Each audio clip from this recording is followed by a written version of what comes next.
अस्सलाम वालेकुम, welcome to my Shahzadi YouTube channel. और आज की वीडियो में हम डिस्कस करेंगे वर्टिब्रेट्स ब्लड वेसल्स, यानी वर्टिब्रेट्स के अंदर जो ब्लड वेसल्स पाई जाती हैं उनको जो है वो आज हम जो है वो डिस्कस करेंगे। सबसे पहले जो है अगर हम देखें तो जो ब्लड वेसल्स हैं उन्हें तीन कैटेगरीज़ में डिवाइड किया है। सबसे पहली कैटेगरी हमारे पास है आर्टरीज़, सेकंड है वेन्स और थर्ड है कैपिलरीज। अगर हम आर्टरीज़ की बात करें तो आर्टरीज़ क्या होती हैं? Arteries are the elastic blood vessels that carry blood away from the heart to the organ and tissues of the blood.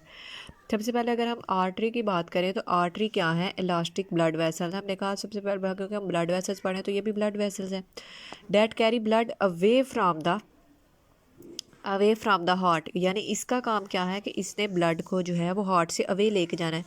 अगर आपको आर्टरीज़ और वेंस में मिक्स हो जाता है कि आर्टरी और वेंस कौन सी है, तो आपने एक बात याद रखें कि आर्टरी के स्टार्ट में ए आ रहा है और अवे के स्टार्ट में ए आ रहा है।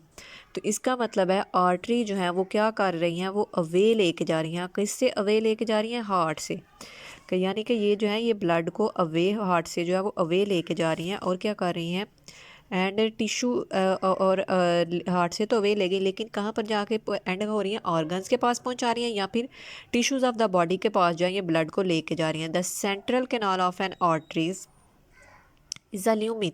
लेकिन जहाँ पर सारी ब्लड वेसल जो है या आर्टरी जो है वो मिलती हैं, वहाँ पर जो है वो एक जो चीज़ बनती है ल्यूमिन, तो वो उसे हम ल्यूमिन बोलते हैं। ल्यूमिन वैसे भी हम जहाँ पर चारी आर्टरी जाकर मिलेंगी तो वो जो जगह होगी उसे हम ल्यूमिन बोलेंगे। सराउंडिंग द ल्यूमिन, ल्यूमिन के इर्द गिर्द क्या है? Surrounding the lumen of an artery is a thick walled composed of the 3 layers.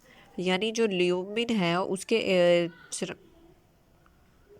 वो जो है वो थिक वॉल्ड है जो कि कंपोज्ड हुई है 3, यानी हम कह सकते हैं जो हमारी जो आर्टरीज़ हैं वो जो है वो 3 लेयर से जो है वो बनी होती है, या फिर उसे हम टूनिका भी बोलते हैं। और यहाँ पर जो है हम आर्टरी को जो है वो देख सकते हैं। इसके अंदर ये देखें, ये जो इसकी खाली जगह है, जो इसके अंदर स्पेस है, ये हमने कट की हुई है, तो इसे हम ल्यूमिन बोलते हैं। और ये हमारे पास इनर है, inner layer, middle layer, outer, यानी ये किससे मिलकर बनी है? ये 3 लेयर से मिलकर जो है वो आर्टरी हमारे पास जो है वो बनी होती है। और अगर हम नेक्स्ट बात करें, हमारे पास नेक्स्ट है, आगे है veins. Most veins are relatively inelastic, यानी कि वो कहा हमने कहा था आर्टरी जो इलास्टिक होती है, ये किसमें डिफरेंस भी होगा कि वो इन इलास्टिक होते हैं, वो इलास्टिक थी, ये इन इलास्टिक है। ये लार्ज वेजल्स हैं डैट कैरी ब्लड, जो कि ब्लड को लेकर जाती हैं from the body tissues to the heart. और ये सारे बॉडी ऑर्गन से लेकर ब्लड जो है वो ये किसे दे रही हैं? ये हार्ट को दे रही हैं। वहाँ पर अवे था तो वो ब्लड से अवे लेके जा रही थी, लेकिन ये जो है ये टूवर्ड्स लेकर है, towards the heart and the walls of the veins contains the 3 layers. उसी की तरह यहाँ पर भी जो आर्टरी की तरह वेन्स की जो वॉल्स है उसमें भी हमारे पास जो है वो 3 लेयर्स हैं, बट द मिडल। लेकिन जो डिफरेंस है, अगर हम डिफरेंस की बात करें आर्टरीज़ और जो हमारे पास है वेन, उसकी लेयर्स में क्या डिफरेंस है, तो वो डिफरेंस अब हम डिस्कस करने लगे हैं कि लेकिन जो इनकी middle layer is much thinner, यानी जो हमारे पास जो आर्टरीज़ की मिडल लेयर है वो थिनर है। And one are the more valves are present, और दूसरा जो डिफरेंस है वो ये है कि एक या एक से ज़्यादा वेल्व्स जो हैं वो प्रेजेंट होते हैं। 2 डिफरेंस हो गए हमारे पास आर्टरीज़ और वेंस में। क्या क्या कि ब्लड वेसल्स में क्या डिफरेंस है? एक ये कि ये इलास्टिक हैं, ये इन इलास्टिक्स हैं, ये ब्लड को टूवर्ड्स लेके जाती हैं, ये अवे लेके जाती हैं। और तीसरा डिफरेंस ये है कि इसकी जो मिडल लेयर है वो ज़्यादा थिनर है एज़ कम्पेयर टू वर्टिब्रेट्स की अगर हम बात करें तो। और इसके अंदर ज़्यादा एक या 2 वेल्व्स भी प्रेजेंट है। और वेल्व्स क्या होते हैं? Permits the blood flow in one direction, यानी वेल्व्स क्या होते हैं कि ब्लड की डायरेक्शन को एक ही मूव में लेकर जाते हैं। हमारी ब्लड में जो वेन्स हैं उसके अंदर वेल्व्स प्रेजेंट है, वो एक ही वन डायरेक्शन में ब्लड को मूव करवाते हैं। ये नहीं है कि एक डायरेक्शन में ऊपर भी और नीचे भी ब्लड मूव, अगर ब्लड नीचे मूव कर रहा है तो वो नीचे ही मूव कर रहा है, which is important in returning the blood to the heart. और ये जो है ये इंपॉर्टेंट रोल पर प्ले करती है कि जो ब्लड है, यानी कि अगर हम हार्ट की बात करें तो हार्ट में से अवे लेके जा रही हैं आर्टरीज़, तो आर्टरीज़ में अगर टू वे फ्लो होता तो ब्लड तो बाहर भी जाता और फिर वापस आ जाता, तो इस तरह से नहीं था होना। तो इसीलिए इनमें वेल्व्स लगे होते हैं जो कि सिर्फ एक साइड को मूव करवाते हैं। यानी हमारे पास आर्टरी है वो ब्लड को हार्ट से अवे लेके जा रही है, बाहर लेके जा रही है, तो वो सिर्फ बाहर ही लेकर जाने का काम करेगी। इस तरह से जो है वो ब्लड उसमें दोबारा वापस आर्टरी के ज़रिए नहीं आएगा। आर्टरीज़ आगे हम आपका कैपिलरीज़ कैसे होती हैं? Arteries leads to the terminal arterioles कि आर्टरीज जो है वो आगे सब डिवाइड होकर जाके एंड होती हैं आर्ट्रियोलस में, and those closest to the capillary, और जो कि कैपिलरी के पास होता है, these arterioles branches to form of capillaries. और आर्ट्रियोलस जो है वो जब आगे से छोटी होती हैं ब्रांचेस में कन्वर्ट होती हैं तो ये कैपिलरीज बनाते हैं विच कनेक्ट टू द वेनुलस। और वेनुलस के आगे अगर हम देखें तो हमारे पास कैपिलरीज के आगे वेनुलस आ जाए and then to the vein, और फिर हमारे पास आगे जो है वो नेक्स्ट जो है वो वेन्स आ जाती हैं।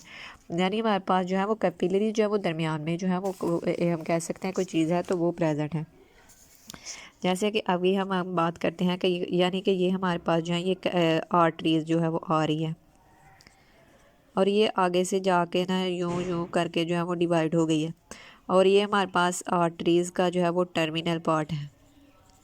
और यहाँ पर क्या हम कह सकते हैं, हम कहते हैं कि यहाँ जो है छोटी छोटी सी जो इसने बना दी है, तो ये क्या बना दी यहाँ पर हम इसने बना दी है हमारे पास कैपिलरीज। और कैपिलरीज जब ज्वाइन हुई यहाँ से यूँ, तो कैपिलरीज ज्वाइन हो के तो फिर इन्होंने क्या बना दिया हमारे पास बना दिया, और फिर ये जो आ गया है ये वेनुलस बनाएंगे, यानी ये वेनुलस बनाएंगे। और ये जो फिर वेनुलस है फिर आगे से ये जो है जब ये मिलेंगी तो ये जाके तो फिर आगे से क्या बना देंगी वेंस। यानी हम कह सकते हैं वेंस के और आर्टरीज़ के दरमियान में हमारे पास जो है वो कैपिलरीज जो है वो प्रेजेंट होती हैं। और अगर हम नेक्स्ट अब डिस्कस करें तो कैपिलरीज जो हैं are generally composed of a single layer of endothelial cells, यानी कैपिलरीज में 3 लेयर्स नहीं होती हैं। आर्टरीज में भी हमने पढ़ा और वेंस में भी हमने पढ़ा 3 लेयर्स होती हैं, लेकिन हमारे पास जो कैपिलरीज हैं ये जो हैं ये हमारे पास जो है ये सिंगल लेयर्स पर कंसिस्ट होती हैं हमारे पास। और आगे जो इम्पोर्टेंट बात है and the numerous blood vessels in an animals body, और जो सबसे ज़्यादा ब्लड वेसल्स एक एनिमल्स की बॉडी में होती हैं वो जो कौन सी होती हैं वो हमारे पास कैपिलरीज होती हैं। And abundance of the capillaries makes an enormous surface area for the gaseous exchange. और ये फंक्शंस हम कह सकते हैं कि कैपिलरीज के फंक्शंस क्या क्या हैं, तो ये हमारे पास फंक्शंस जो हैं ये क्या है, एक्सचेंज ऑफ गैसेस में मदद करती है, फ्लूइड में न्यूट्रिएंट्स को पहुंचाती है, वेस्ट कलेक्ट करती है ब्लड से और नियर बाय सेल्स में, और सबसे ज़्यादा कैपिलरीज ही मौजूद है इसलिए इनके ज़्यादातर जो है वो फंक्शंस जो है वो ये है। और ये था this is all about the और today topics vertebrates blood vessels. आज की वीडियो में इतना ही। वीडियो अच्छी लगे तो लाइक करें, शेयर करें, कमेंट्स करें और अल्लाह हाफिज़, और चैनल को सब्सक्राइब कर दें। Thank you.